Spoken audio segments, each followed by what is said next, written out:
37ত 36টা গুণ মিলাৰ পিছতো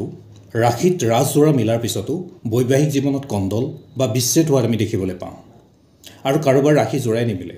আৰু 36ৰ ভিতৰতো 10-12টা গুণহে মিলা দেখিবলৈ পোৱা যায় কিন্তু তথাপিও তেওঁলোকে সুন্দৰভাৱে জীৱন যাপন কৰি আছে আসলতে প্ৰকৃত যিটো ৰহস্য থাকে এইটো জন্মকুণ্ডলীৰ ভিতৰত থাকে জন্মকুণ্ডলী যদি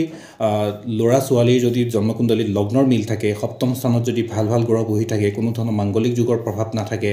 তেতিয়াহ'লে তেওঁলোকে ৰাখিজোৰা নিমিলা পিছতো সুন্দৰভাৱে জীৱন যাপন কৰিব পাৰে আৰু তেনেকুৱা দেখিবলৈ পোৱা গৈছে আৰু যিবিলাক মানুহৰ জন্মকুণ্ডলীখন বেয়া হৈ থাকে বা মাংগলিক দোষ থাকে সপ্তম স্থানত যদি বেয়া বেয়া পাপগ্ৰহ হৈ থাকে তেতিয়া বৈবাহিক জীৱনত ৰাখিজোৰা মিলাৰ পিছতো কিন্তু অশান্তি হোৱা দেখিবলৈ পোৱা যায় কাৰণ খং ৰাগ জেদ সন্দেহ এইকেইটা বস্তু কঢ়িয়াই লৈ আনে এইবিলাক পাপগ্ৰহ বহি থাকিলে খং ৰাগ জেদ সন্দেহৰ কাৰণে বৈবাহিক জীৱনত অশান্তি বা কণ্ডল লগা দেখিবলৈ পোৱা যায় গতিকে এইকেইটা বস্তু নিয়ন্ত্ৰণ কৰি দিলে বৈবাহিক জীৱন সুন্দৰ হ'ব ধন্যবাদ